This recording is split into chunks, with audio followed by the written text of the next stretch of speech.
नमस्कार मित्रांनो, आपण पाहताय आपल्या हक्काचं मराठी यूट्यूब चॅनल विषय खास.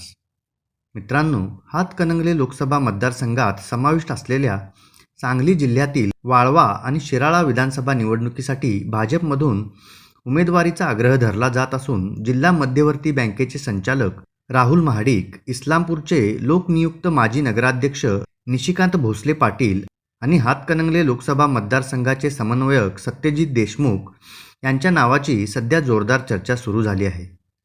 महायुतीमध्ये हातकणंगलेचे प्रतिनिधित्व सध्या शिवसेना शिंदे गटाचे धैर्यशील माने यांच्याकडे असून त्यांनीही आपला दावा पुढे रेटला असून त्यांची तयारीही सुरू आहे. तर माजी खासदार राजू शेट्टी यांच्याकडून निवडणूक रिंगणात उतरणार हे स्पष्ट असले तरी इंडिया आघाडी की अपक्ष हे अद्याप अनिश्चित असतानाच आमदार जयंत पाटील यांचे पुत्र प्रतीक पाटील यांच्यासाठीही राष्ट्रवादी आग्रही झाली आहे. मित्रांनो, हातकणंगले मतदारसंघामध्ये कोल्हापूर जिल्ह्यातील शिरोळ, हातकणंगले, इचलकरंजी, शाहूवाडी आणि पन्हाळा हे विधानसभा मतदारसंघ, तर सांगलीतील शिराळा आणि वाळवा या दोन मतदारसंघांचा समावेश आहे. लोकसभा मतदारसंघ पुनर्रचना होईपर्यंत हे दोन मतदारसंघ कराडमध्ये समाविष्ट होते. आता कोल्हापूर जिल्ह्याची संलग्नता ठेवून हातकणंगले मतदारसंघात सहभागी झाले आहेत. या मतदारसंघाचे प्रतिनिधित्व स्वाभिमानीचे राजू शेट्टी यांनी केले होते.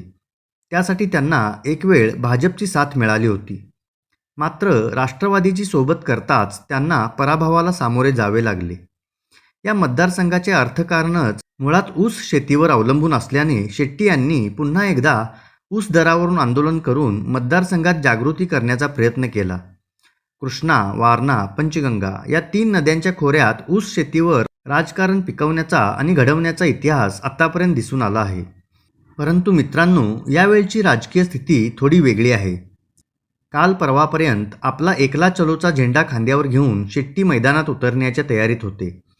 आता मात्र त्यांच्या नावाची इंडिया आघाडीतच चर्चा सुरू झाली असून त्यांच्यासाठी काँग्रेसच्या कोट्यातून जागा देण्याचा निर्णय घेतला जाण्याची शक्यता आहे. यामुळे महाविकास आघाडीचे ते पुरस्कृत उमेदवार ठरतील. यामुळे राष्ट्रवादीचे आमदार पुत्र प्रतीक पाटील यांना मैदानात उतरण्यापूर्वीच माघार घेण्याची वेळ येण्याची शक्यता असल्याने राष्ट्रवादीमध्ये अस्वस्थता दिसत आहे. मित्रांनो, लोकसभा उमेदवारीवरून निर्माण होणाऱ्या नाराजीचा फायदा घेण्याची मानसिकता भाजप कार्यकर्त्यांमध्ये दिसून येत आहे. यातूनच देशमुख, महाडिक आणि भोसले पाटील यांच्या नावाची चर्चा भाजपमध्ये सुरू झाली आहे. गेल्या आठवड्यात भाजपची कार्यकारिणी बैठकही याच पार्श्वभूमीवर इस्लामपुरात झाली. कार्यकारिणीच्या बैठकीत लोकसभा उमेदवारीबाबत आग्रह झालेला नसला तरी पडद्याआड हालचाली गतिमान झाल्या आहेत. उमेदवारीवर दावा सांगणाऱ्यांमध्ये महाडिक यांना कोल्हापूरमधील संबंधाचा फायदा मिळेल असे वाटते. तर प्रकाश हॉस्पिटलच्या माध्यमातून आरोग्य सेवा, वीज कामगार संघटनेच्या माध्यमातून निर्माण झालेले स्नेहसंबंध यामुळे भोसले पाटील यांचा दावाही प्रबळ ठरू शकतो. तर देशमुख हे आमदार पाटील यांचे साडू आहेत. यामुळे त्यांची भिस्त ही पै पाहुण्यांच्या मर्जीवरच राहण्याची शक्यता नाकारता येत नाही. मित्रांनो, मुळात हातकणंगलेची जागा महायुतीमध्ये कोणाच्या वाट्याला जाणार हे अस्पष्ट आहे.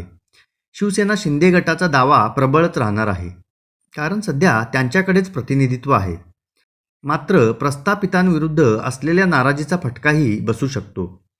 शिवसेनेत फूट पडल्यामुळे ठाकरे गटाची भूमिका निश्चितच माने यांच्यासाठी त्रासदायक ठरू शकते. याशिवाय या मतदारसंघात आमदार विनय कोरे यांचा जनसुराज्य शक्ती हा पक्षही महायुतीचा घटक पक्ष आहे. त्यांची भूमिका शिवसेना शिंदे गटापेक्षा भाजपला अनुकूलच राहणार आहे. आमदार पाटील यांचे पुत्र प्रतीक पाटील यांचा राजकीय प्रवेश तडजोडीच्या राजकारणामुळे अडचणीत येतो की काय अशी शक्यता सध्या तरी दिसत आहे. त्यांच्यासाठी आगमनालाच आघाडीच्या राजकारणाचा फटका बसला तर पुन्हा किमान 5 वर्षे प्रतीक्षा करावी लागणार आहे. मुळात या मतदारसंघाचे प्रतिनिधित्व माने घराण्यातील स्वर्गीय बाळासाहेब माने, निवेदिता माने यांनी केलेले आहे. शेट्टी यांनी हा मतदारसंघ माने यांच्याकडून काढून घेतला. तर आवाडे गटाची ताकदही या मतदारसंघात दुर्लक्षित करता येणार नाही. या तडजोडीच्या राजकारणात भाजपच्या मंडळींनी उमेदवारीसाठी आग्रह धरल्याने निवडणुकीपूर्वीच राजकीय रंगत वाढली आहे.